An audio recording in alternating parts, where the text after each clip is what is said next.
Hello everyone. सो आज हम करने जा रहे हैं क्लास 10th का new chapter which is human I and colourful world. तो इस चैप्टर में हम बहुत सारे नेचुरल फिनोमिना जो हमारे नेचर में हो रहे हैं उसके बारे में पढ़ेंगे।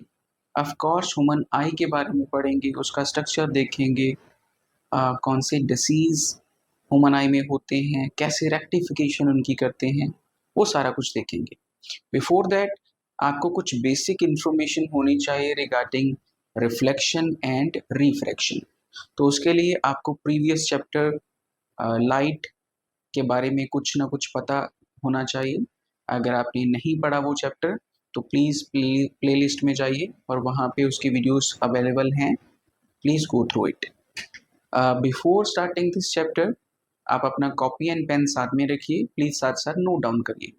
ठीक है, तो चलिए स्टार्ट करते हैं। Human I and the colourful world. तो देखिए, सबसे पहले हम कुछ बेसिक चीज़ों की बात करते हैं। जैसे अगर हम अपने सराउंडिंग की बात करें तो हमारे सराउंडिंग में बहुत सारे कलर अवेलेबल हैं, है ना। बहुत सारी चीज़ें हमें हमारे आसपास दिखाई देती हैं। They are all just because of light. Light की वजह से ही वो चीज़ें हमें दिखाई देती हैं।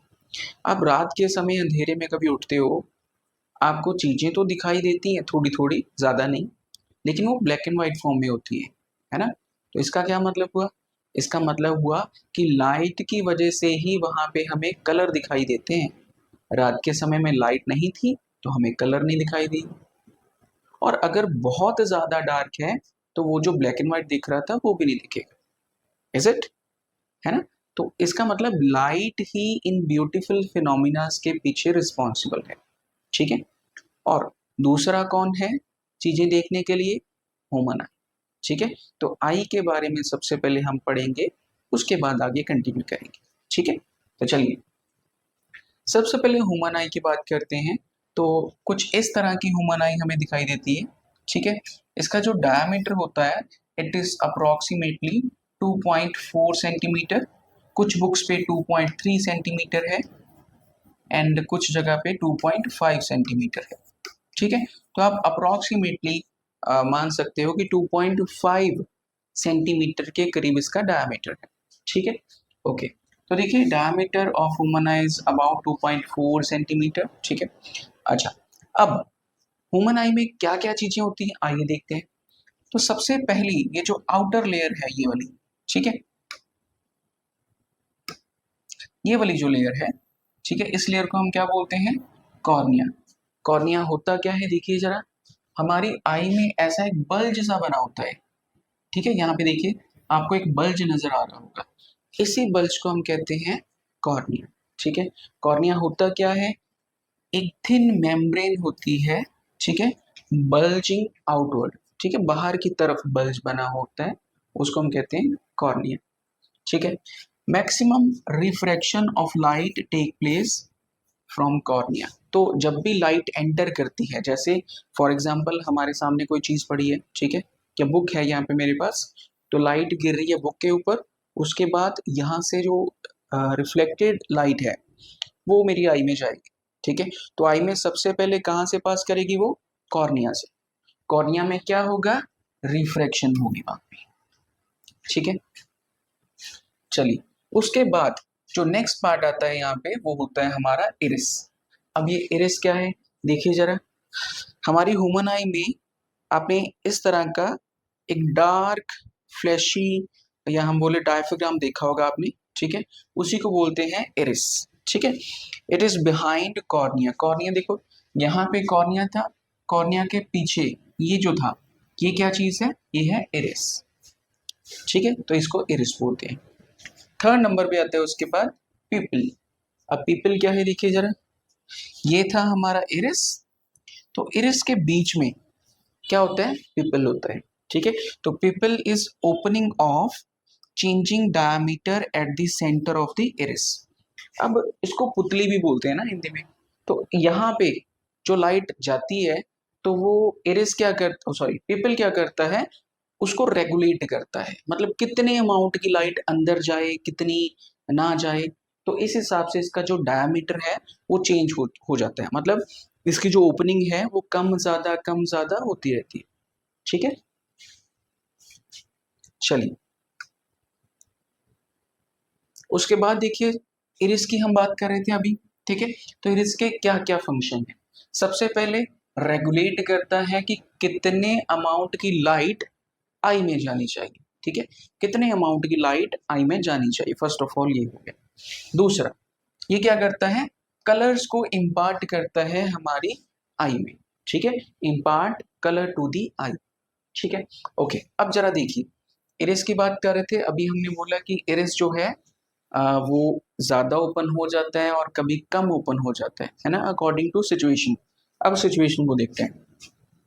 देखो यहाँ पे आउटडोर में, मतलब जहाँ पे बहुत ब्राइट लाइट होती है, ठीक है, वहां पे पीपल क्या करता है, कॉन्ट्रैक्ट करता है, मतलब अपनी साइज को क्या कर लेता है, छोटा कर लेता है। देखिए यहाँ पे इसका साइज क्या हो चुका है, छोटा हो चुका है। उसके बाद अगर हम नाइट टाइम की बात करें, जहां पे लाइट जो है वो डिम लाइट होगी, तब क्या होगा, देखिए जरा, पीपल ने अपने साइज को क्या कर लिया, एक्सपैंड कर लिया, मतलब उसने अपनी ओपनिंग ज्यादा कर ली है, उसका डायमीटर ज्यादा हो चुका है ना। तो क्यों ज्यादा किया है, ताकि more amount of light enters in the eye. ठीक है, ओके। अब इसी चीज को देखिए जरा, the tendency of the people to adjust the opening of light is called adaptation. ठीक है, तो इस प्रोसेस को क्या कहते हैं, अडॉप्टेशन। ठीक है, देखिए यहाँ पे ओपनिंग ज्यादा है, यहाँ पे बहुत ही कम है। ठीक है, तो bright light and dark light में यहाँ पे ये डिफरेंस आ जाता है। ठीक है, ओके। आपने एक और चीज नोटिस करी होगी कि अगर आप ब्राइट लाइट, सपोज करिए आप ब्राइट लाइट में हो अभी, ठीक है, वहां पे आपका जो पीपल है उसकी ओपनिंग कम है, उसका डायमीटर क्या है, कम है। तो वहां से जैसे ही आप डार्क रूम में एंटर करोगे, आपको कुछ भी दिखाई नहीं देगा स्टार्टिंग के फ्यू सेकंड्स में। क्यों नहीं दिखाई देगा, बिकॉज उसकी जो ओपनिंग है वो कम है ना। ओपनिंग किस हिसाब से एडजस्ट हुई है, ब्राइट लाइट के हिसाब से एडजस्ट हुई है। लेकिन डार्क लाइट में या ऐसा बोले कि डिम लाइट में हमें क्या चाहिए, ज्यादा अमाउंट ऑफ लाइट, है ना, तो वो तो वहां पे नहीं है। तो फिर पीपल क्या करेगा, धीरे धीरे अपनी जो साइज है उसको क्या करेगा, एक्सपेंड करेगा। तो एक्सपेंड करता जाएगा तो धीरे धीरे हमें चीजें दिखाई देने लगी। ठीक है,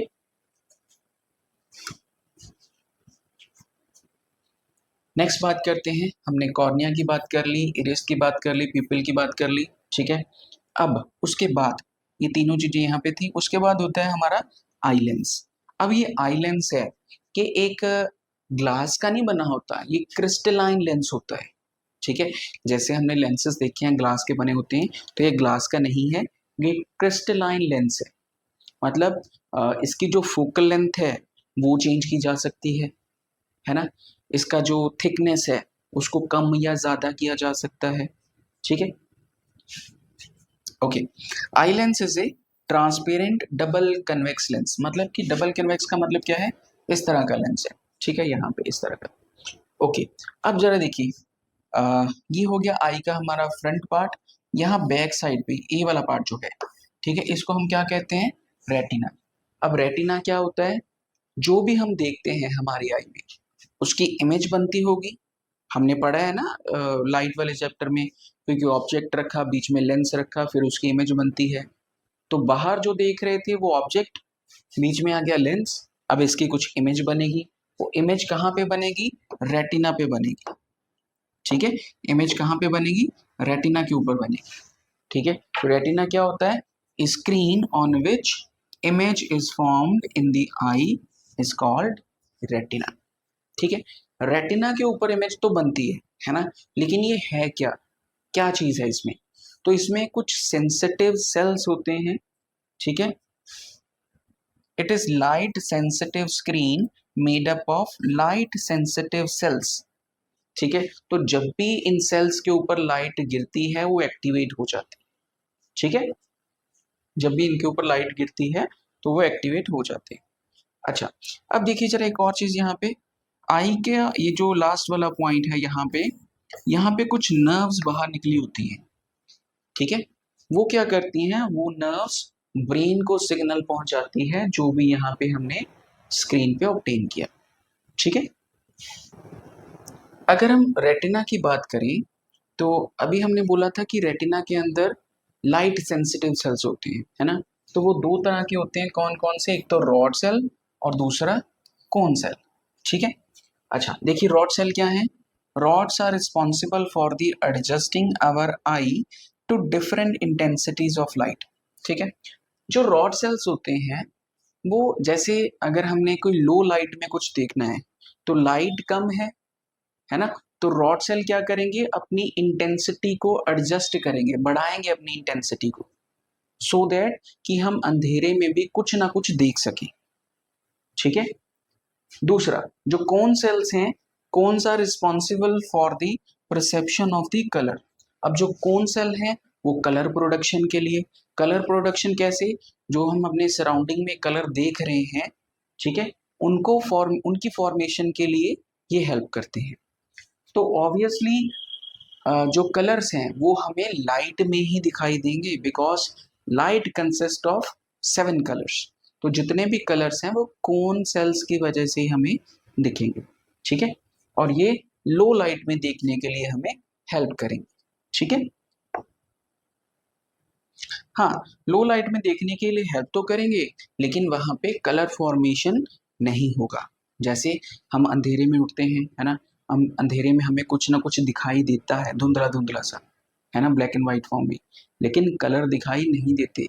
कलर तभी दिखाई देंगे जब हम लाइट ऑन करेंगे, ठीक है, तब कौन सेल अपना काम करेंगे, ठीक है। ओके, अब जरा और चीज देखिए जरा, हमने अभी कॉर्निया की बात करी थी, ठीक है। तो यहाँ पे एक और चीज होती है एक्वस ह्यूमर। ये होता क्या है, देखिए अभी हमने बोला था कि वहां पे एक थिन मेम्ब्रेन है ना, मेम्ब्रेन, मेम्ब्रेन किसकी बनी होती है, एक्वस ह्यूमर की बनी होती है। होता क्या है उसमें, एक लो विस्कोसिटी फ्लूइड होता है, मतलब फ्लूइड जो फ्लो कर सकता है, लो विस्कोसिटी होगी उसकी, ठीक है। ओके, एक और चीज यहाँ पे, आ, ये जो लेंस है हमारा क्रिस्टलाइन लेंस, इसके अपर साइड पे और लोअर साइड पे यहाँ पे एक मसल होता है जिसको हम कहते हैं सिलेरी मसल, ठीक है। चलिए, सिलेरी मसल करता क्या है, देखिए जरा, सिलेरी मसल का यहाँ पे बहुत बड़ा कंट्रीब्यूशन है। देखिए जरा क्या करते हैं ciliary muscle, ciliary muscle change the thickness of eye lens, ठीक है, by adjusting focusing. Ciliary muscle क्या करता है, देखिए जरा, यहाँ पे है सिलेरी मसल, तो ये इसको कॉन्ट्रैक्ट या एक्सपेंड करता रहता है। जैसे ऐसे लेंस था हमारे पास, ठीक है, क्रिस्टलाइन लेंस, इसको अगर ऐसे करेंगे तो ये एक्सपेंड हो जाएगा, इसकी फोकल लेंथ कम हो जाएगी। अगर रिलैक्स्ड पोजीशन में आ जाए सिलेरी मसल तो ऐसे हो जाएगा ये लेंस, ठीक है, तब इसकी फोकल लेंथ बढ़ जाएगी। तो इसी चीज को एडजस्ट कौन करता है, सिलेरी मसल, ठीक है। तो सिलेरी मसल हेल्प करता है डिफरेंट सिचुएशन में हमें फोकस करने के लिए, ठीक है। चलिए, उसके बाद हमने बात करी थी कि यहाँ पे हमारी होती है स्क्रीन जिसको हम बोलते हैं रेटिना, ठीक है। रेटिना के नीचे यहाँ पे एक पॉइंट होता है जिसको हम बोलते हैं ब्लाइंड स्पॉट्स, ठीक है। ब्लाइंड स्पॉट क्यों बोलते हैं, यहाँ पे लाइट सेंसिटिव सेल्स नहीं होते। अगर लाइट सेंसिटिव सेल्स नहीं है इस पॉइंट पे तो क्या होगा, no image formed will be there, ठीक है, कोई भी नहीं होते, ना तो रॉड सेल और कोन सेल दोनों में से कोई भी नहीं होता, ठीक है। उसके बाद यहाँ पे मैंने अभी आपको बताया था कि नर्व्स होती हैं, उन नर्व को क्या बोलते हैं, ऑप्टिक नर्व, ठीक है। ऑप्टिक नर्व क्या करती है, optic nerve carries electrical signals to the brain. जो भी यहाँ पे इमेज फॉर्म हुई उसको इलेक्ट्रिकल सिग्नल में चेंज करती है और ब्रेन को भेज देती है, ठीक है। ओके, एक और चीज यहाँ पे, आई का जो अंदर वाला पार्ट होता है, ठीक है, इसमें भी एक फ्लूइड रहता है, ठीक है। उस फ्लूइड को क्या बोलते हैं, विट्रिस ह्यूमर बोलते हैं, विट्रिस ह्यूमर बोलते हैं। और नीचे की तरफ यहाँ पे कुछ मसल्स अटैच होते हैं हमारी आई के साथ, ठीक है। होपफुली यहाँ तक आपको क्लियर हो गया होगा। चलिए अब एक बार इनके फंक्शंस देखते हैं, जो जो चीजें हमने अभी पढ़ी उनके क्या क्या फंक्शंस हैं। ठीक है, तो चलिए देखते हैं उन फंक्शंस को। सबसे पहले पीपल। पीपल याद है कौन सा था? पीपल अपनी साइज को रेगुलेट करता था, कितनी लाइट आए कितनी कम जाए, है ना, मतलब लाइट के हिसाब से।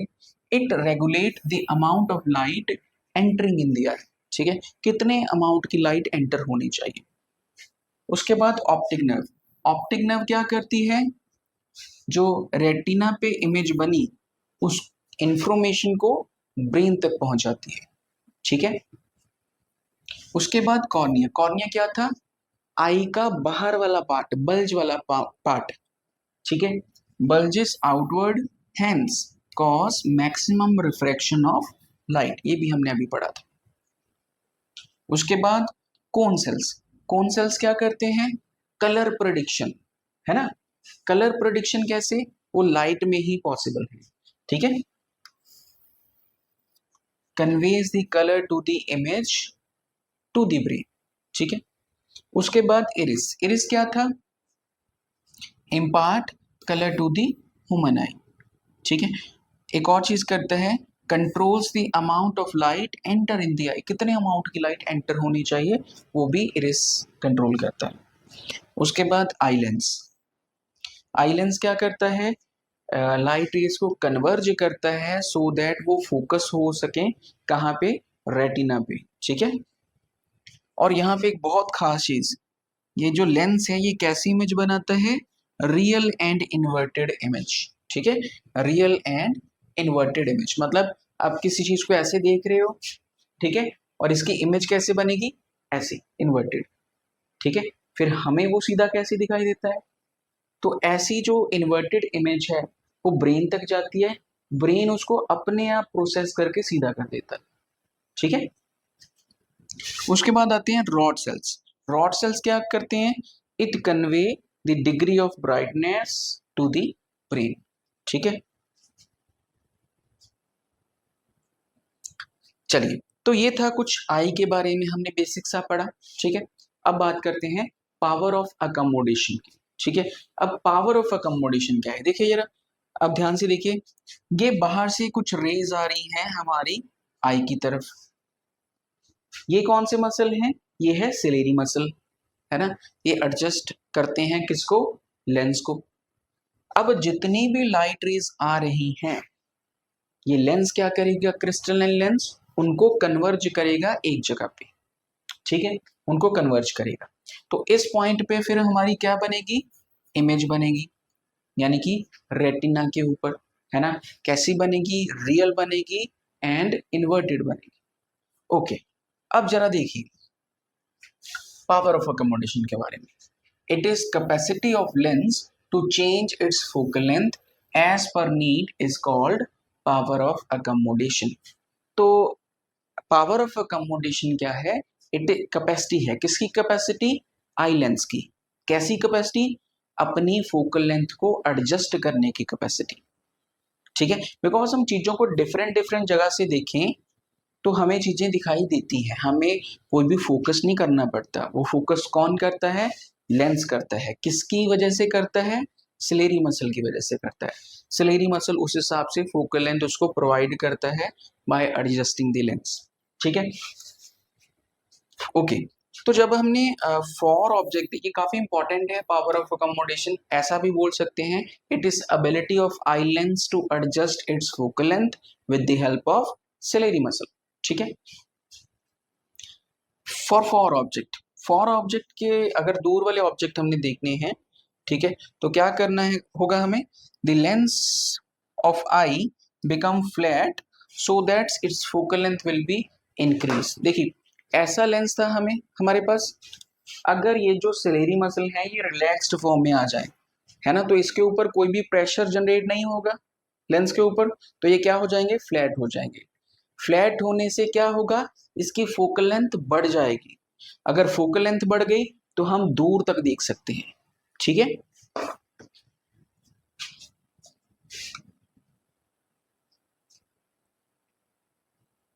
अच्छा, फॉर नियर बाय ऑब्जेक्ट, अगर पास वाली चीजें हमें देखना है तो सिलेरी मसल क्या करेगा? इसके ऊपर प्रेशर जनरेट करेगा, किसके ऊपर, लेंस के ऊपर। तो जैसे ही प्रेशर जनरेट करेगा तो ये फ्लैट होने की, पहले फ्लैट था ना, अब ये ऐसा हो जाएगा इस तरह से, है ना। तो ये क्या करेगा, लाइट को कन्वर्ज करेगा कहाँ पे, रेटिना पे। अब इस टाइम इसकी जो फोकल लेंथ है वो क्या हो जाएगी, कम हो जाएगी। तो याद रखना, जब लेंस थिन है उसकी फोकल लेंथ ज्यादा होगी, जब लेंस की थिकनेस ज्यादा है तो फोकल लेंथ कम होगी। ठीक है।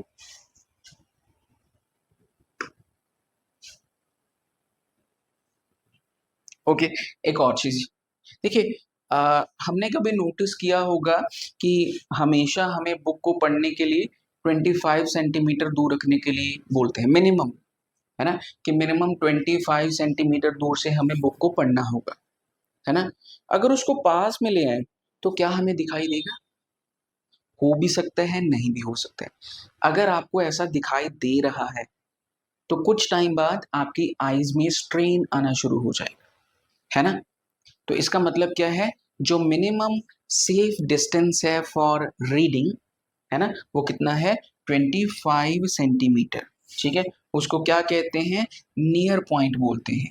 तो हमारी आई का जो नियर पॉइंट है वो कितना है, 25 सेंटीमीटर। ठीक है, the minimum distance of an object from a normal I eight which it is clearly visible without stress is called minimum distance of distinct vision।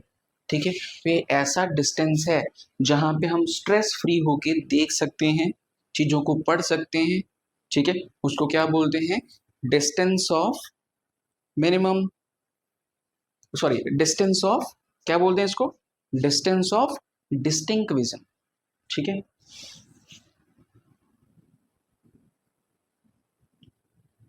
चलिए अब बात करते हैं आई डिफेक्ट्स की। ठीक है, कि हमारी आई में कौन कौन से डिफेक्ट होते हैं और कैसे उनको ट्रीट करते हैं। ठीक है, बहुत इंपॉर्टेंट है, एग्जाम में अक्सर पूछा जाता है यहाँ से।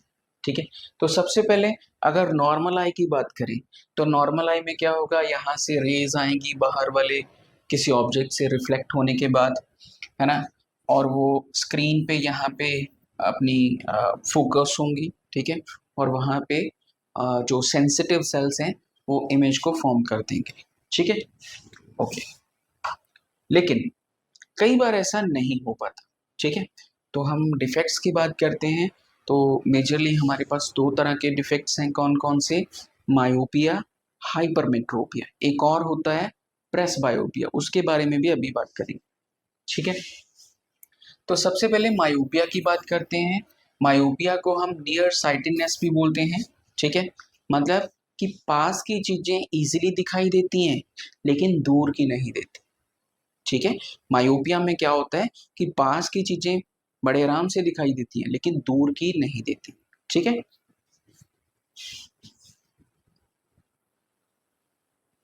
ठीक है, तो यहाँ पे भी वही चीज है कि जो नियर बाय थिंग्स हैं, जैसे ये बड़े आराम से न्यूज़पेपर पर पढ़ पा रहे हैं, लेकिन दूर की बात करें तो वो ब्लरी दिखाई देता है।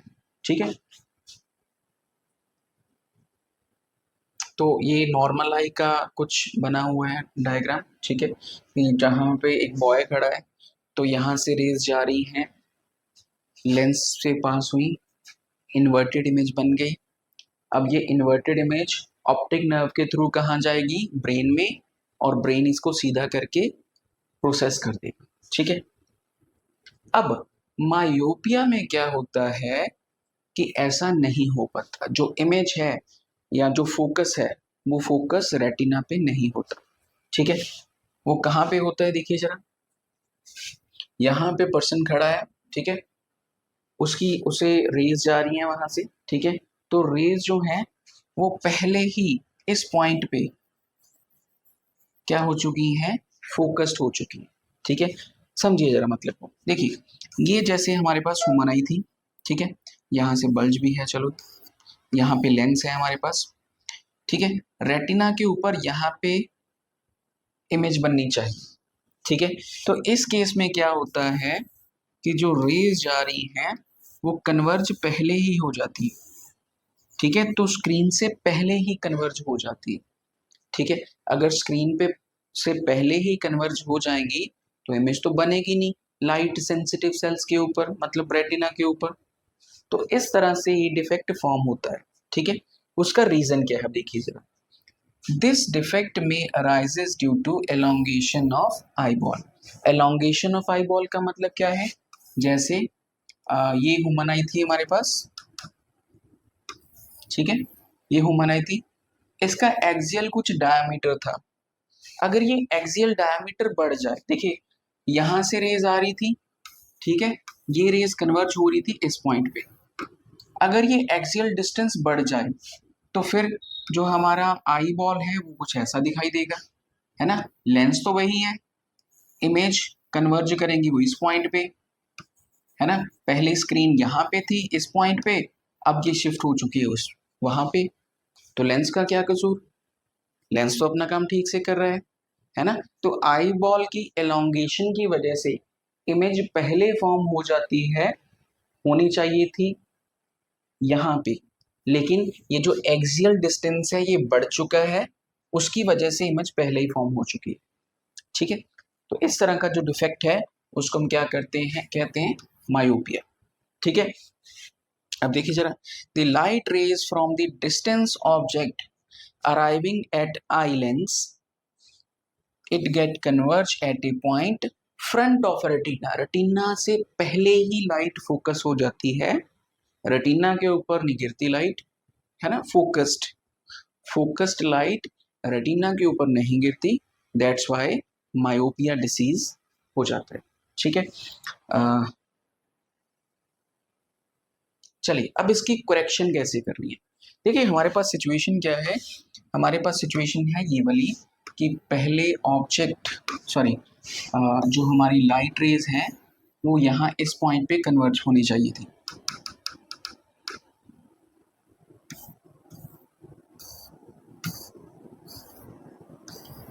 हमारी लाइट रेज यहाँ पे कन्वर्ज होनी चाहिए थी, ठीक है, हो भी रही है।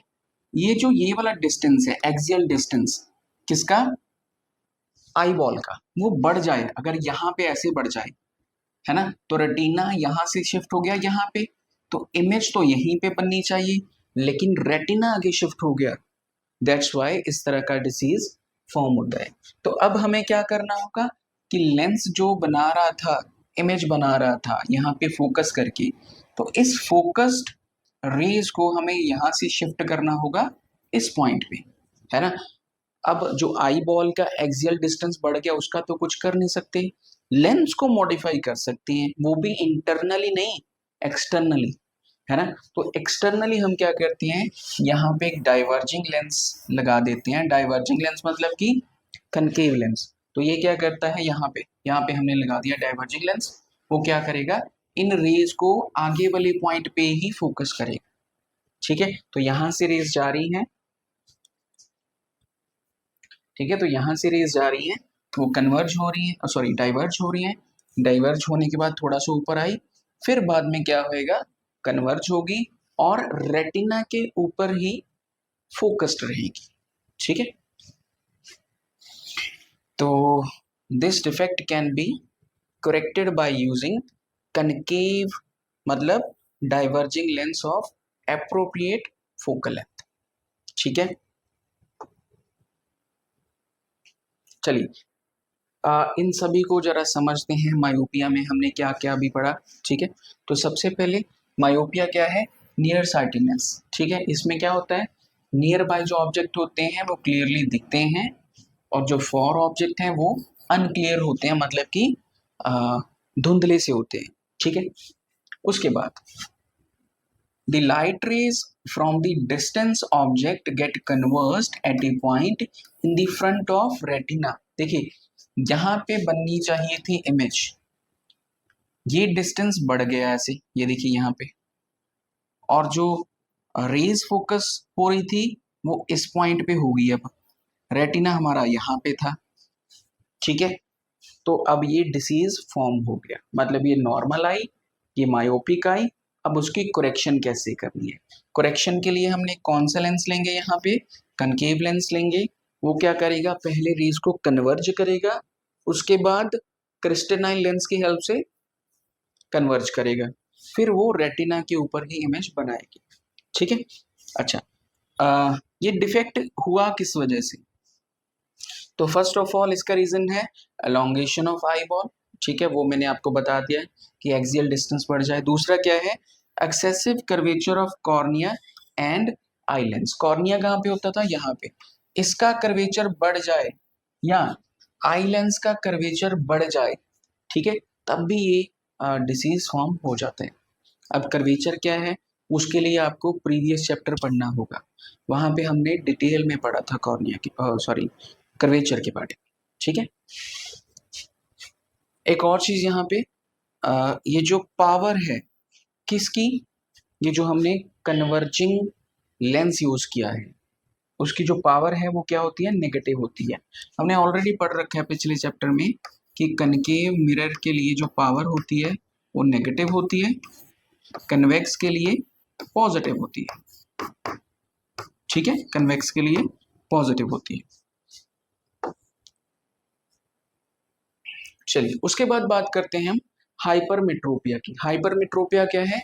फॉर साइटिनेस। अब देखिए जरा, हाइपरमेट्रोपिया में क्या होता है? पास वाली चीजें धुंधली दिखाई दे रही हैं, लेकिन जो दूर वाली चीजें हैं वो क्लियरली दिखाई दे रही हैं। ठीक है, तो नियर बाय वाली फेड हैं, धुंधली हैं, फॉर जो ऑब्जेक्ट हैं वो क्लियर है। ठीक है, तो देखिए जो हमने मायोपिया में पढ़ा है उसका उल्टा होगा। मायोपिया में क्या था कि जो हमारी इमेज बन रही थी वो रेटिना से पहले ही बन रही थी। इस केस में क्या होना चाहिए? रेटिना के बाद में। बिल्कुल ठीक है। तो ये नॉर्मल आई का हो गया, ये तो आपको पता है। चलिए आगे। ठीक है, डिफेक्ट में क्या होगा देखो जरा, नॉर्मल आई में यहां पे बनना चाहिए था।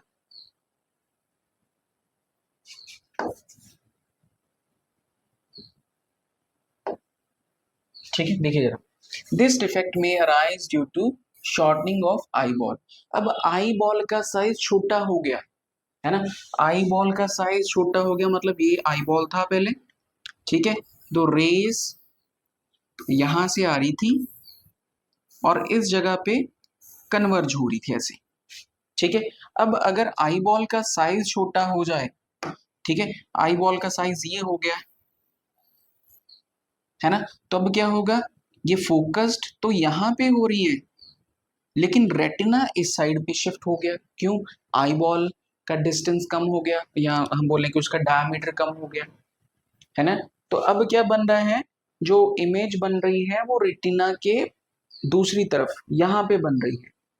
ठीक है, तो देखिए जरा, the light ray from the nearby object arriving at eye lens get converged at a point behind retina. ठीक है, रेटिना के बाद कन्वर्ज हो रही है। तो इस तरह से ये जो डिफेक्ट है ये फॉर्म होता है। ठीक है, एक और चीज यहाँ पे, ये जो हमने अभी डिस्कस किया था मायोपिया के बारे में, इसको कैसे रेक्टिफाई करना है। ठीक है, तो इसके लिए मैंने एक एक्टिविटी परफॉर्म कर रखी है, आप प्लीज प्लेलिस्ट में जाइए, वहां पे एक्टिविटी को समझाया गया है। ठीक है, प्रैक्टिकल प्रूफ के साथ आप प्लीज उसको गो थ्रू करिए। डिस्क्रिप्शन में भी मैं उसका लिंक दे दूंगा यहाँ।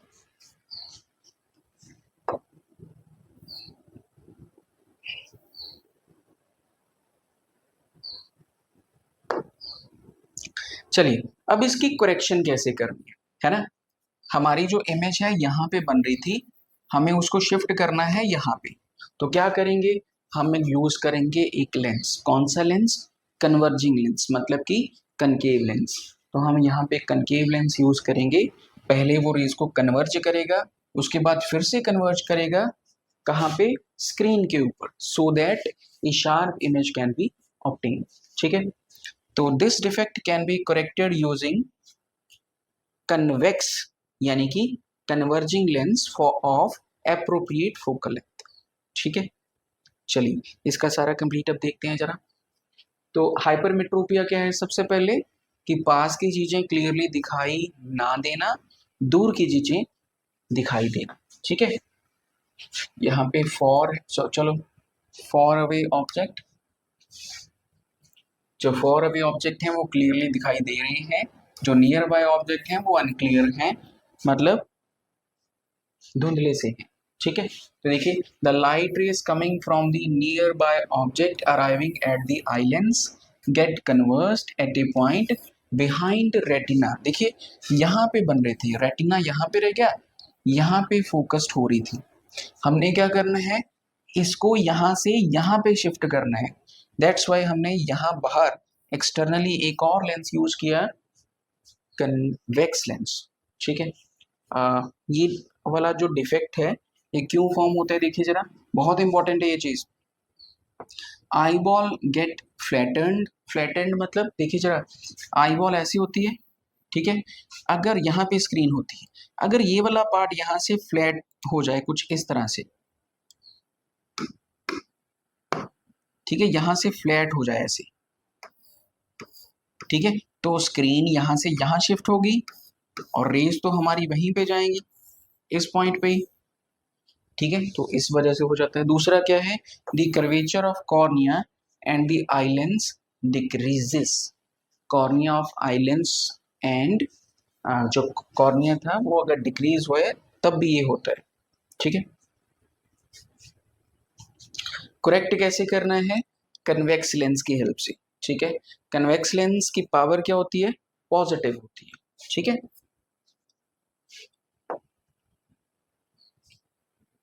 चलिए उसके बाद आते हैं जो थर्ड टाइप का डिफेक्ट है, उसको बोलते हैं हम प्रेस बायोपिया। ठीक है, अब ये प्रेस बायोपिया क्या है, देखिए जरा, जो फॉर ऑब्जेक्ट हैं वो क्लियरली दिखाई दे रहे हैं, जो नियर बाय ऑब्जेक्ट हैं वो अनक्लियर हैं। ठीक है, ये कब होता है, ओल्ड एज में जाके होता है। ठीक है, जब एज तो है 40 इयर्स के ज्यादा हो जाए। ठीक है, होता क्यों है देखिए जरा, the muscles near the lens lose their ability to change focal length. अभी हमने बात करी थी कि लेंस के ऊपर यहाँ पे सिलेरी मसल्स लगे होते हैं, सिलेरी मसल्स क्या करते हैं, इसको कंट्रैक्ट एंड एक्सपेंड करते हैं, है ना।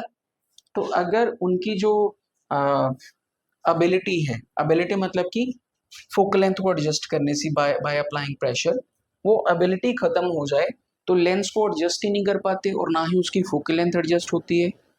इस सिचुएशन में ये वाले डिसीज फॉर्म होते हैं। ठीक है, जो नियर पॉइंट है जो 25 सेंटीमीटर है वो शिफ्ट हो जाता है कहाँ, दूर हो जाता है फ्रॉम द आई। ठीक है, करेक्शन कैसे कर सकते हैं इसकी, कन्वेक्स लेंस की हेल्प से। देखिए कुछ पर्सन्स में क्या होता है कि मायोपिया एंड हाइपरमेट्रोपिया इकट्ठे हो जाते हैं, है ना। तो उस तरह के पेशेंट का जो डिसीज है उसको कैसे रेक्टिफाई किया जाता है, by using by focal length lenses. ठीक है, जिनमें दो लेंस लगे होते हैं, एक तो नीचे वाले पार्ट में यहाँ पे लगा होता है कन्वेक्स, ठीक है, और अपर पार्ट पे कनकेव लगा होता है। ठीक है, अपर पार्ट में कनकेव लगा होता है जो रेक्टिफाई करता है किसको, मायोपिया को, और लोअर पार्ट में कन्वेक्स लगा होता है वो किसको रेक्टिफाई करता है, हाइपरमेट्रोपिया। ठीक है, ओके, अब इन दोनों में कुछ डिफरेंस है, मायोपिया एंड हाइपरमेट्रोपिया में। देख लीजिए क्या है, a person can see near by objects clearly. ठीक है, बिल्कुल। हाइपरमेट्रोपिया में क्या होता है कि जो पास वाले हैं वो अच्छे से दिखाई नहीं देते, दूर वाली चीजें अच्छे से दिखाई देती है। ठीक है, ओके, ये डिफेक्ट किसकी वजह से होता है, this defect arises due to elongation of eyeball. ये किसकी वजह से होता है, फ्लैटनिंग ऑफ आई बॉल। उसमें क्या था एलोंगेशन में, जो डायमीटर है आई का वो डायमीटर क्या बढ़ जाता था, एक्सियल डायमीटर बढ़ जाता था। यहाँ पे क्या है, एक्सियल डायमीटर कम हो जाएगा, क्यों, ये फ्लैट हो जाएगा लोअर एंड। उसके बाद the image of distance object formed in the front of retina. बिल्कुल, जो इमेज बन रही थी वो कहाँ पे बन रही थी, रेटिना से पहले। इस केस में क्या होगा, जो इमेज बनेगी रेटिना के बाद बनेगी। ठीक है, this defect can be corrected bye, कैसे करेक्ट कर सकते हैं, कनकेव लेंस से। और इसको कैसे करेक्ट कर सकते हैं, कन्वेक्स लेंस। ठीक है, ओके, उसके बाद आता है टोटल इंटरनल रिफ्लेक्शन बहुत ही ब्यूटीफुल फिनोमिना है, हमारे सराउंडिंग में ऐसा होता है। ठीक है, देखिए मैं आपको सिंपल सी एक बात समझाता हूँ यहाँ पे।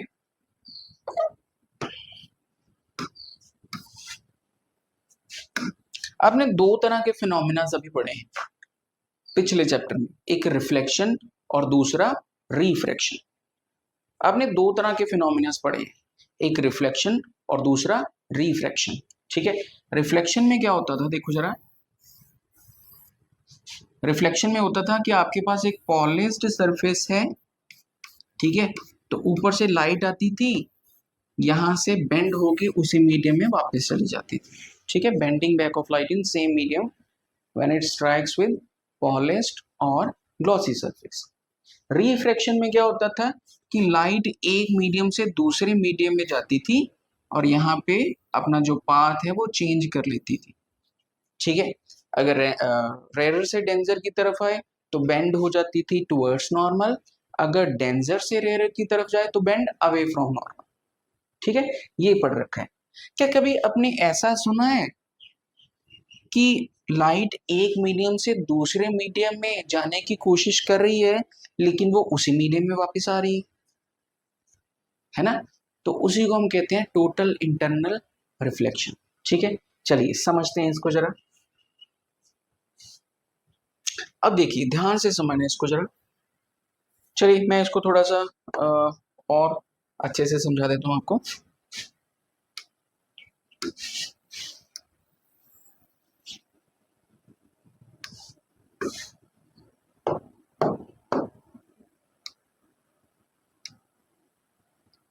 देखिए सबसे पहले ये हमारे पास है ऊपर वाला रेयर मीडियम कुछ ये वाला, और ये डेंजर मीडियम है। ठीक है, ये डेंजर मीडियम है। तो डेंजर मीडियम में यहाँ पर हमारे पास कोई ऑब्जेक्ट पड़ा है यहाँ पे। ठीक है, कोई ऑब्जेक्ट पड़ा है, तो क्या हो रहा है, यहाँ से रेज बाहर की तरफ जा रही है, तो ऐसे रेज यहाँ से बाहर जाने की कोशिश कर रही है।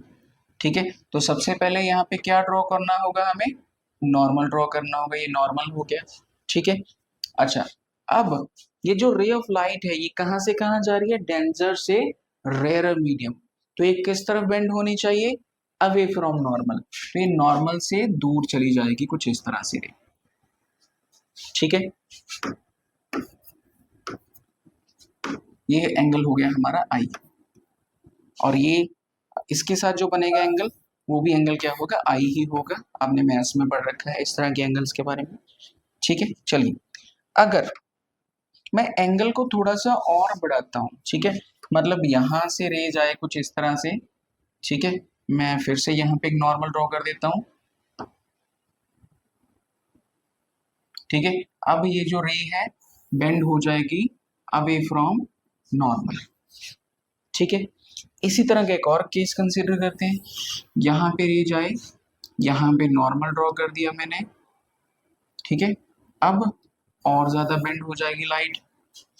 ठीक है, तो जैसे जैसे हम ये वाला एंगल है, ये भी एंगल आई है, इसको बढ़ाते जा रहे हैं। ठीक है, यहाँ पे ये एंगल आई होगा, तो जैसे जैसे एंगल बढ़ाते जा रहे हैं लाइट रे ऐसे हो रही है ना? तो एक पॉइंट ऐसा आएगा कि जब हमने एंगल आई को इतना ज्यादा बढ़ा दिया कि लाइट रे क्या हो जाएगी, जो रिफ्लेक्टेड रे है वो सरफेस के पैरेलल हो जाएगी। कौन सा सरफेस, जो दोनों का बाउंड्री है, रेयरर और डेंजर मीडियम का। तो जो रिफ्लेक्टेड रे है वो अब इस तरफ जाना ही शुरू कर देगी ऐसे। ठीक है, अगर एंगल ऑफ इंसिडेंस को थोड़ा सा और बढ़ा दें तो तब क्या होगा, जो हमारी रे जा रही है ना वो इसी मीडियम में रिफ्लेक्ट होने के बाद इसी मीडियम में वापस आ जाएगी। अब देखिए बाकी जगह पे क्या हो रही थी, रिफ्रैक्शन हो रही थी, यहाँ पे भी रिफ्रैक्शन हुई, रिफ्रैक्शन हुई, यहाँ पे भी रिफ्रैक्शन, यहाँ पे भी रिफ्रैक्शन, यहाँ पे भी रिफ्रैक्शन, लेकिन यहाँ पे क्या रिफ्लेक्शन होगी, ऐसे कैसे होगी, है ना? तो इस एंगल की वजह से सारा कुछ ये हुआ है। ठीक है, तो हम क्या लिखेंगे यहाँ पे, व्हेन एंगल ऑफ इंसिडेंस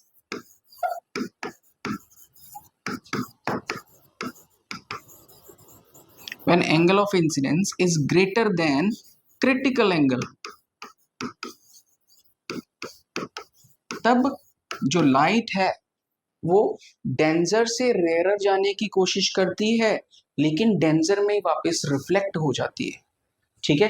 अच्छा, अब हमने लिखा angle of incidence greater than critical angle. ये क्रिटिकल एंगल क्या था? क्रिटिकल एंगल ऐसा एंगल था जब ये जो लाइट रे है ना, जब पैरेलल हो गई थी किसके? सरफेस के। कौन सा सरफेस?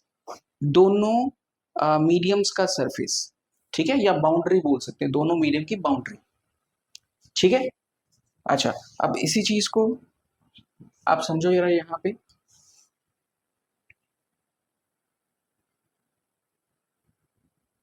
ठीक है, देखिए यहां से एक रे जा रही थी, पहले 30 डिग्री का एंगल लिया था हमने, तो ये रे ऊपर की तरफ चलेगी। एंगल को और बढ़ाया, 35 कर दिया, यहाँ पे आ गई। 40 कर दिया, यहाँ पे आ गई, है ना। एंगल को 45 किया, अब ये जो रे है उसी मीडियम में वापस आ चुकी है ना। तो इसी को हम कहते हैं टोटल इंटरनल रिफ्लेक्शन। ठीक है। क्रिटिकल एंगल कब था? इस पॉइंट पे क्रिटिकल एंगल था। ठीक है, ठीक है, समझ आ गया क्या आपको? ओके, तो इस तरह का ये जो एक्सपेरिमेंट है वो भी मैंने परफॉर्म कर रखा है। प्लेलिस्ट में जाइए, आपको एक्टिविटी मिल जाएगी उस पे। ठीक है। आई थिंक 2 एक्टिविटीज कंडक्ट करी हुई हैं टोटल इंटरनल रिफ्लेक्शन की। बहुत ही बढ़िया एक्टिविटी है, प्लीज देखिए जाके उसको। ठीक है, तो यहाँ पे देखिए हमने लेजर बीम को कुछ इस तरह से सेट किया है।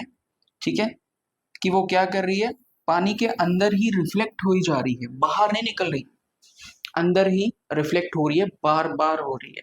उसको हम कहते हैं टोटल इंटरनल रिफ्लेक्शन। तो इस तरह के जो फिनोमिना है टोटल इंटरनल रिफ्लेक्शन का, उसको हम ऑप्टिकल फाइबर में यूज करते हैं। ऑप्टिकल फाइबर आपने सुना होगा नाम। ठीक है, जहाँ पे जो सिग्नल्स हैं वो लाइट की फॉर्म में ट्रेवल करते हैं। ठीक है, उनको भी इस हिसाब से इंसिडेंस किया जाता है फाइबर के अंदर, सो दैट कि जो एंगल ऑफ इंसिडेंस है it should be greater than critical angle. ठीक है, चलिए आपने ऐसा देखा होगा कि रेगिस्तान में आपको पानी नजर आता होगा, लेकिन होता वहां पे कुछ नहीं। गर्मियों में आप रोड पे जा रहे हो, कार में हो, बाइक पे हो, आपको रोड के ऊपर पानी नजर आ रहा होता है, वो भी इसी फिनोमिना की वजह से है। उस फिनोमिना को कहते हैं हम मिराज। ठीक है, यहाँ पे भी ये सेम प्रोसेस हो रहा होता है। ठीक है। अच्छा, ये वही चीज है ना। तो इसके लिए मैंने 2 चीजें आपको बतानी है, वो कौन सी हैं? कि टोटल इंटरनल रिफ्लेक्शन होने के लिए 2 चीजें जरूरी है। कौन कौन सी चीजें हैं देखिए जरा। First, light should be travel from denser to rarer medium. Rarer से डेंजर कराओगे, लाइट रिफ्लेक्ट बैक नहीं होगी। ठीक है, हमेशा डेंजर से रेरर की तरफ लेके जानी है लाइट रे को। दूसरा मैंने क्या बताया था आपको? Light should be hit an angle greater than critical angle. Critical angle क्या था? जब लाइट ट्रेवल करे फ्रॉम डेंजर टू रेरर और क्या हो जाए, इंटरफेस या सरफेस के पैरेलल हो जाए। ठीक है, तब हम बोलते थे क्रिटिकल एंगल। अगर एंगल और बढ़ाएं तो क्या होता था, इसी मीडियम में वापस आ जाती थी लाइट। ठीक है, नेक्स्ट देखिए डिस्पर्जन ऑफ लाइट। अब ये जो डिस्पर्जन ऑफ लाइट है ये क्या है? देखिए, डिस्पर्जन ऑफ लाइट एक ऐसा फिनोमिना है जिसमें व्हाइट लाइट स्प्लिट हो जाती है इट्स 7 कंस्टिट्यूएंट कलर्स। मतलब व्हाइट लाइट 7 कलर से मिलके बनी हुई है, उन्हीं 7 कलर्स को हमने व्हाइट लाइट से डिवाइड कर दिया। इस प्रोसेस को कहते हैं डिस्पर्जन ऑफ लाइट। अच्छा, ये जो फिनोमिना है it is done with the help of A prism. देखिए, तो प्रिज्म से जैसे ही व्हाइट लाइट पास करती है तो ये व्हाइट लाइट 7 कलर्स में डिवाइड हो जाती है। ठीक है, वो 7 कलर कौन कौन से हैं? Red, orange, yellow, green, blue, indigo, violet. तो आप इसको विबग्योर के नाम से याद रख सकते हो, विबग्योर। ठीक है, अब यहाँ पे आप देखिए व्हाइट लाइट का पाथ ये था एक्चुअल। ठीक है, अब यहां से कलर डेविएट हुए हैं, डिफरेंट डिफरेंट कलर्स। तो सबसे कम डेविएट कौन हुआ है? Red colour. और सबसे ज्यादा डेविएट कौन हुआ है? वॉयलेट। तो वॉयलेट कलर की डेविएशन सबसे ज्यादा एंड रेड कलर की डेविएशन सबसे कम। ठीक है, ओके। यहाँ पे और चीज देखिए जरा, ये जो रेड कलर है इसकी खास बात ये होती है कि इसकी जो वेवलेंथ है, ठीक है, वो क्या होती है? हाईएस्ट होती है। ठीक है, इसकी वेवलेंथ हाईएस्ट होती है और फ्रीक्वेंसी सबसे कम। और जो वॉयलेट है इसका उल्टा होता है कि इसकी वेवलेंथ सबसे कम होती है और फ्रीक्वेंसी सबसे ज्यादा। फ्रीक्वेंसी क्या होता था? Number of oscillation in 1 second. Wavelength क्या था? वेव की लेंथ। ठीक है, ओके। तो देखिए जरा, the phenomena of splitting of white light by A prism into its constituent color is known as dispersion. ठीक है, the cause of dispersion of white light is change in speed of light with the wavelength. तो हमने पहले भी ये पढ़ रखा है प्रीवियस चैप्टर में। ठीक है, कि डिस्पर्जन का रीजन क्या है कि जो लाइट है, मतलब लाइट के जो कांस्टेंट कलर्स हैं उनकी डिफरेंट डिफरेंट स्पीड है। डिफरेंट डिफरेंट स्पीड की वजह से वो क्या हो रहे हैं? अपने पाथ से डेविएट हो रहे हैं। ठीक है, अच्छा, यहाँ पे एक डिस्क है हमारे पास, इसके ऊपर 7 कलर्स बने हुए हैं। अगर इस डिस्क को रोटेट किया जाए ना विद द हाई स्पीड, तो आपको इसका कौन सा कलर दिखाई देगा? व्हाइट कलर दिखाई देगा, बिकॉज लाइट 7 कलर से मिलके बनी हुई है ना। और जब 7 कलर्स को कंबाइन कर दे तो दोबारा से क्या बनेगा? व्हाइट लाइट बन जाए। ठीक है,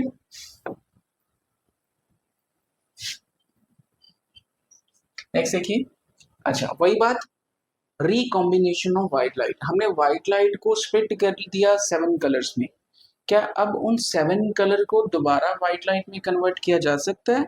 बिल्कुल किया जा सकता है। तो देखिए यहाँ पे हमारे पास एक प्रिज्म है, ठीक है, हमने व्हाइट लाइट पास करी उसमें से। ठीक है, तो यहाँ पे भी बाकी हैं कलर्स जिनको हम क्या कहते हैं?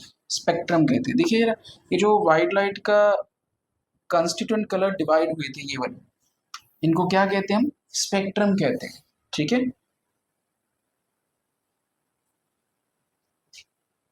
तो यहाँ पे भी स्पेक्ट्रम बनेंगे। ठीक है, रेड से लेके वॉयलेट तक। अब यही स्पेक्ट्रम जा रहा है दूसरे प्रिज्म की तरफ।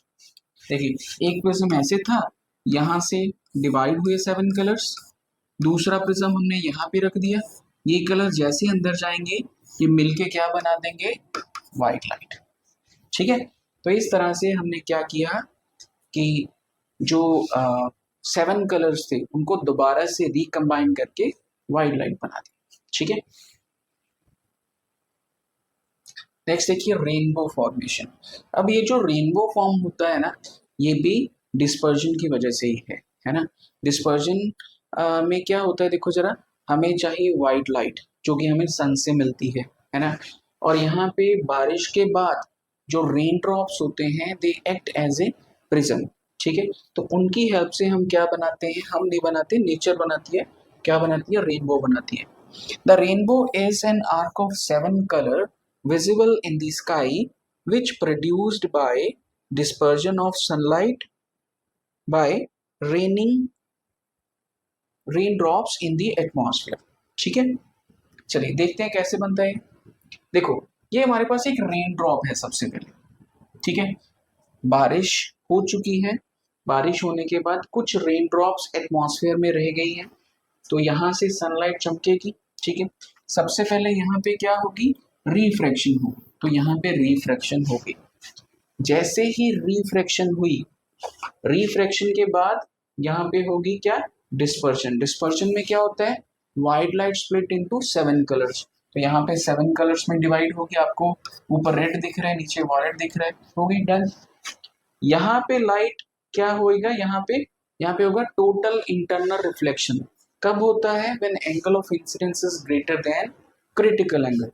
इन दैट केस ये जो रेज हैं ये अपने ही मीडियम में दोबारा से क्या हो जाएंगे? रिफ्लेक्ट हो जाएंगे। ठीक है, टोटल इंटरनल रिफ्लेक्शन की वजह से। उसके बाद लास्ट में यहाँ पे दोबारा क्या होगी? रिफ्रैक्शन होगी। ठीक है, अब देखिए जरा इसमें क्या क्या हुआ है। पहले रिफ्रैक्शन हुई है, फिर डिस्पर्जन हुई है, फिर टोटल इंटरनल रिफ्लेक्शन हुई है, बाद में अगेन लास्ट में क्या हुई है, रिफ्रैक्शन हुई है। रिफ्रैक्शन होने के बाद ये रेस पहुंचेंगी हमारी आई में, और जो रेनबो फॉर्म होगा वो किस डायरेक्शन में होगा, यहाँ कहीं पे होगा, सन के ऑपोजिट साइड। ठीक है, अच्छा, वो हमने बता दिया पहले कि रेन ड्रॉप्स जो हैं वो स्मॉल प्रिज्म की तरह एक्ट करेंगी। एक बार एमसीक्यू में क्वेश्चन पूछा गया था कि रेनबो फॉर्मेशन में कौन कौन से फिनोमेना अकर होते हैं, तो refraction, dispersion and total internal reflection, ये तीन फिनोमिनास होते हैं। ठीक है, नेक्स्ट देखिए ट्विंकलिंग ऑफ स्टार्स। ठीक है, तो सबसे पहले जो स्टार्स होते हैं they are just like a point source of light.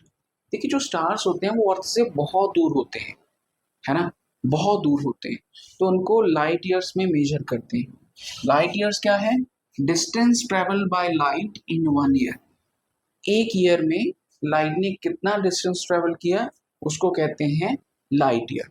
ये किसके इक्वल होता है लाइट ईयर, 6 ट्रिलियन माइल्स। ठीक है, आ जाइए अब देखिए सॉरी, स्टार्स ट्विंकल क्यों करते हैं। देखिए ये अर्थ है, ठीक है, अर्थ के ऊपर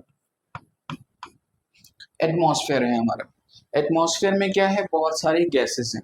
अर्थ के ऊपर जो एटमॉस्फेयर है उसकी लेयर्स की डेंसिटी ज्यादा है, उससे ऊपर चले जाओ डेंसिटी थोड़ी कम हो जाएगी, और ऊपर चले जाओ डेंसिटी कम, और ऊपर डेंसिटी कम, तो ऊपर जाते जाते डेंसिटी कम होती जाती है।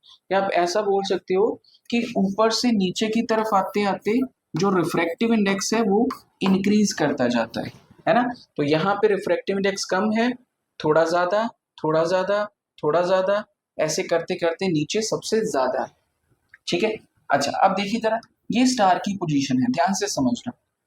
तो स्टार पहले एंटर करेगा from rarer to denser medium, ऐसे ही करेगा, तो ये बेंड हो जाएगा किस तरफ, टुवर्ड्स नॉर्मल। ठीक है, अब यहां से इस पॉइंट से ट्रेवल करेगा यहाँ पे, ये कंसिडर होगा एज ए रेयरर और ये डेंजर। अगेन ये बेंड हो जाएगा किस तरफ, टुवर्ड्स नॉर्मल, फिर से ये वाला रेयरर कंसिडर होगा, ये डेंजर, है ना। हर एक लेयर चेंज करती जाएगी, पहले ये रेयर थी फिर ये डेंजर होगी, उसके बाद ये रेयरर ये डेंजर, ठीक है, ये रेयरर ये डेंजर, ऐसे होती जाएगी बिकॉज उनका रिफ्रैक्टिव इंडेक्स का कंपैरिजन होता जाएगा कि कौन सबसे ज्यादा है। ठीक है, फिक्स नहीं है कि ये डेंजर ही रहेगी। अच्छा, तो देखिए ऐसा करते करते रिफ्रैक्शन करते करते ये जो लाइट का पाथ है वो क्या हो गया, कर्व हो गया। तो कर्व करते करते वो कहाँ पे पहुंचा, एक बच्चे की आई में। ठीक है, लेकिन बच्चा तो स्ट्रेट ही देख सकता है, तो बच्चा स्ट्रेट देखेगा, उसको स्टार की पोजीशन यहाँ पे दिखाई देगी। तो मतलब स्टार वहां पे एक्चुअल में नहीं था जहां दिखाई दे रहा है, स्टार की पोजीशन ये थी, और ये जो पोजीशन है इसको क्या बोलेंगे, एपरेंट पोजीशन, मतलब नकली पोजीशन है ये स्टार की, असली नहीं है। ठीक है, अच्छा अब देखिए ये जो ऊपर लेयर है एटमॉस्फेयर की, इसमें बहुत सारी गैसेस हैं, ये मूवमेंट करती रहती हैं, दैट्स व्हाई ये जो एपरेंट पोजीशन है ये भी चेंज होती रहती, कभी यहाँ पे स्टार दिखेगा, कभी यहाँ पे, कभी यहाँ पे। तो उस एपरेंट पोजीशन के चेंज होने की वजह से हमें जो स्टार है वो ट्विंकल करता हुआ दिखाई देता है। ठीक है, यहाँ पे वो सारा वही लिखा है जो मैंने आपको बताया अभी। Stars are the self luminous and they can be seen at night in the absence of sunlight. They appears to be point source।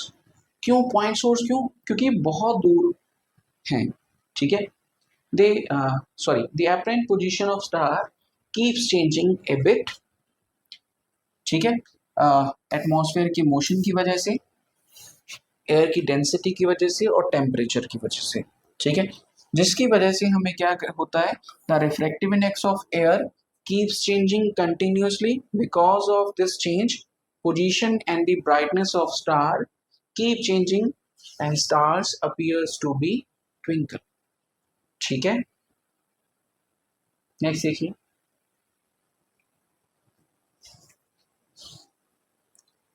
जो प्लैनेट्स हैं वो क्यों नहीं ट्विंकल करते, है ना? तो सिंपल सा रीजन है कि जो प्लैनेट्स हैं वो अर्थ से ज्यादा दूर नहीं है। अगर ज्यादा दूर नहीं है तो यहाँ पे ज्यादा रिफ्रैक्शन या ज्यादा एपरेंट पोजीशन में चेंज नहीं होगा। ठीक है, उस वजह से जो प्लैनेट्स हैं वो हमें ट्विंकल करते हुए दिखाई नहीं देते। ठीक है, तो planets are much closer to us as compare to star. They therefore do not appears to be point source, but they appears as a collection of point। ठीक है, इसी की वजह से वो हमें ट्विंकल करते हुए दिखाई नहीं देते। एक और चीज बताना चाहता हूँ मैं यहाँ पे, जैसे हमने अभी स्टार्स की बात करी थी, तो स्टार्स जो हमें दिख रहे होते हैं ना, आई डोंट नो कि वो होते भी हैं कि नहीं होते। ठीक है, लेट अस सपोज कि आज आप एक स्टार देख रहे हो, उसकी लाइट आप तक पहुंचते हो सकता है कि वो पहले ही खत्म हो चुका हो, उसकी लाइट आने में ही इतना टाइम लग रहा है, दैट्स वाई आपको वो दिख रहा है ना? हो सकता है वो पहले ही खत्म हो चुका हो। ठीक है, नेक्स्ट देखिए एडवांस सनराइज। देखिए जो सन है वो हमें 2 मिनट पहले ही दिखाई देने लगता है सनराइज के टाइम पे। देखिए राइजिंग सन सपोज करिए यहाँ पे है, यहाँ पे अर्थ है। ठीक है, अच्छा, तो यहाँ से लाइट एंटर करेगी हमारे एटमॉस्फेयर में, कैसे जा रही है, रेयरर से डेंजर, किस तरह बेंड हो जाएगी, टुवर्ड्स नॉर्मल। ठीक है, फिर यहाँ पे आ गई ये मीडियम रेयरर, ये डेंजर, किस तरह बेंड हो जाएगी, टुवर्ड्स नॉर्मल, फिर से टुवर्ड्स नॉर्मल। ऐसा करते करते इसका पाथ कैसा हो गया, कर्व्ड हो गया। बच्चे की आंख में जाएगा, बच्चा कैसे देखेगा सन को, स्ट्रेट लाइन में। तो ये सन की कौन सी पोजीशन होगी, एपरेंट पोजीशन, मतलब सुबह जो हम सनराइज के टाइम सन को देखते हैं वो उसकी एपरेंट पोजीशन है। एट दैट टाइम अभी सनराइज हुआ नहीं होता, तो 2 मिनट का बीच में डिफरेंस होता है। ठीक है, कि सन यहाँ पे है और हमें यहाँ पे दिख रहा है। ठीक है, 2 मिनट पहले ही।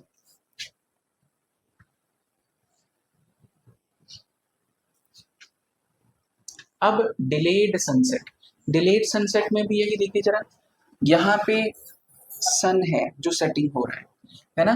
तो रेरर से डेंजर, रेरर से डेंजर बेंड होता जाएगा पाथ, और ये कर्व्ड फॉर्म में आ गया, बच्चे की आंख में जाएगा और बच्चा कैसे देखेगा, स्ट्रेट देखेगा।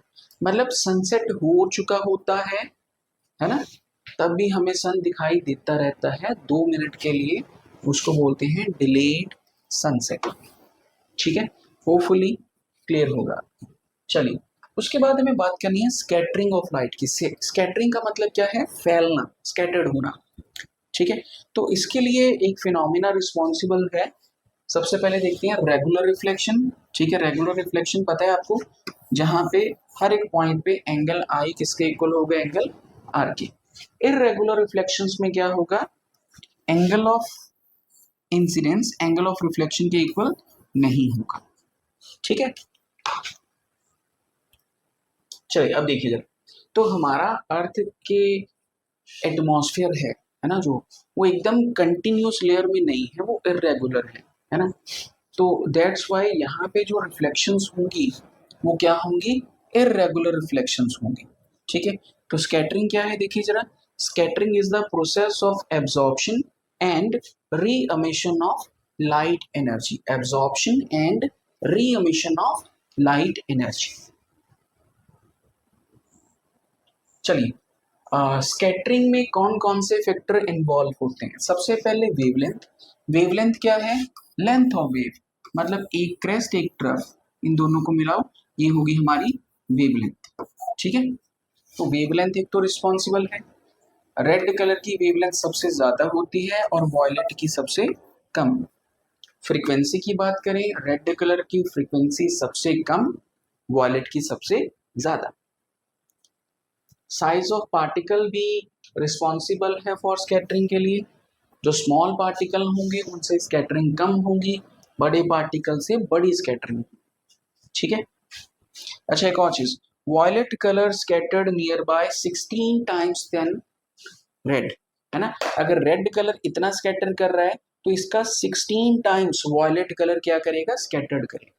ठीक है,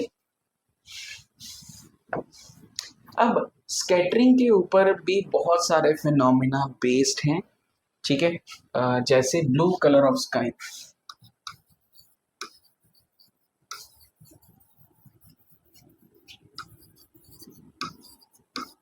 blue colour of sky, sky का कलर ब्लू क्यों है ना, ये भी स्कैटरिंग से हमें इसका आंसर मिलेगा। देखिए जरा डिफरेंट कलर ऑफ स्काईज, देखिए दोपहर के समय उसका कलर हमें ब्लू दिखाई देता है, शाम के समय हमें रेड रेड दिखाई देता है ना। तो क्या रीजन है उसका, देखते हैं सबसे पहले जरा, यहां से स्टार्ट करते हैं। देखिए अब जो है सनसेट होने वाला है, ठीक है, सन यहाँ पे पहुंच चुका है, हमें जो स्काई का कलर है वो रेड दिखाई दे रहा है। होता क्या है देखिए जरा, जब यहाँ से लाइट ट्रेवल करेगी एटमॉस्फेयर की तरफ, है ना, तो क्या होगा, लाइट स्कैटर्ड करेगी जैसे एटमॉस्फेयर में एंटर करेगी, ऐसे होगा, ठीक है। तो सबसे पहले कौन सा कलर स्कैटर होगा, हमने पढ़ा है ना टेबल, विबग्योर वाला, ठीक है, जिसकी जितनी ज्यादा वेवलेंथ वो उतना ही कम स्कैटर्ड होगा, ठीक है। अब ये डिस्टेंस बहुत ज्यादा है, सबसे पहले वॉयलेट कलर स्कैटर होगा, उसके बाद इंडिगो, फिर ब्लू, उसके बाद ग्रीन कलर स्कैटर्ड होगा, फिर ऑरेंज, फिर उसके बाद येलो रह गया यहाँ पे, येलो, येलो, फिर ऑरेंज, ठीक है, ऐसे हो। तो सबसे पहले blue colour, sorry violet colour scattered होगा, फिर इंडिगो, फिर ब्लू, फिर येलो, लास्ट तक कौन सा कलर होगा, रेड। अब देखिए ये जो डिस्टेंस है होरिजन का, ये डिस्टेंस बहुत ज्यादा होता है, तो बहुत ज्यादा मतलब कि स्टार्टिंग से जब लाइट ट्रेवल करने लगी पहले तो कलर स्कैटर होना शुरू हो गए, लास्ट तक कौन सा कलर पहुंचेगा, सिर्फ रेड कलर पहुंचेगा। तो रेड कलर पहुंचने की वजह से यहाँ पे जो स्काई का कलर है वो रेड दिखाई देता है, ठीक है, ओके। अगर हम बात करें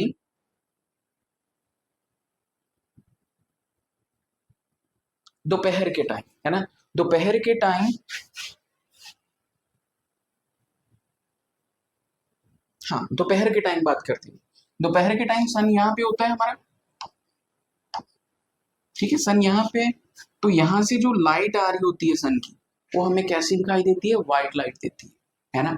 ऐसा क्यों, देखिए ये जो डिस्टेंस होता है सन और अर्थ के बीच में दोपहर के समय, वो डिस्टेंस क्या होता है, कम होता है, और सन जो है वो ओवरहेड होता है ना। तो इस टाइम डिस्टेंस कम तो स्कैटरिंग भी कम, अब ये बात याद रखिए, ठीक है, डिस्टेंस मिनिमम होगा अगर,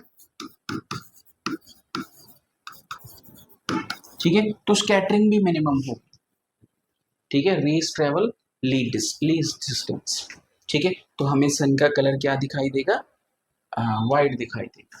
हम बात कर रहे थे ब्लू कलर ऑफ स्काई की, ब्लू कलर भी देख लीजिए कैसे जरा, जैसे यहाँ पे सन है सपोज करिए और यहाँ पे अर्थ है, ठीक है, यहाँ से कलर,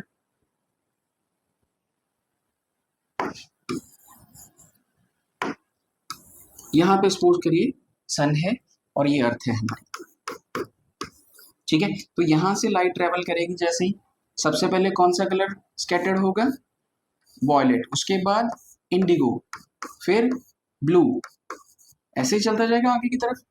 अच्छा, ये जो वॉयलेट एंड इंडिगो कलर है, they are not in the range of our eye, हमारी आई इनको देख नहीं सकती, ठीक है, विजिबल स्पेक्ट्रम की रेंज में ये नहीं आते, ठीक है। तो उनके बाद जो कलर आता है ब्लू आता है, तो ब्लू कलर सबसे ज्यादा स्कैटर्ड होता है कहाँ पे, स्काई में, तो इसी वजह से हमें स्काई का कलर ब्लू दिखाई देता है।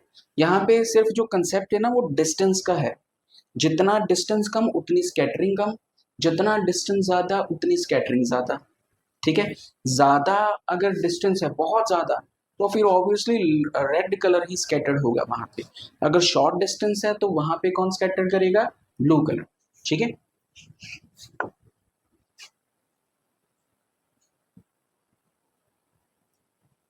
चलिए ये हो गया हमारा।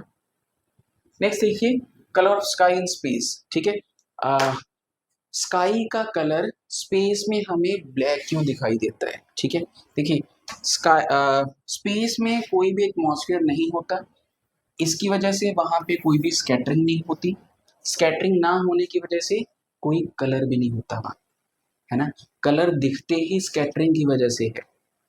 अगर लाइट स्कैटर्ड नहीं होगी, एटमॉस्फेयर नहीं है, तो वहां पे कोई कलर भी हमें नजर नहीं आएगा। ठीक है, वही चीज यहाँ पे लिखिए, no atmosphere no scattering space appears black, और यहाँ पे एटमॉस्फेयर है, ये कलरफुल दिखेगा। ठीक है, ठीक है, नेक्स्ट लास्ट हमारा टॉपिक है टिंडल इफेक्ट। ठीक है, यहाँ पे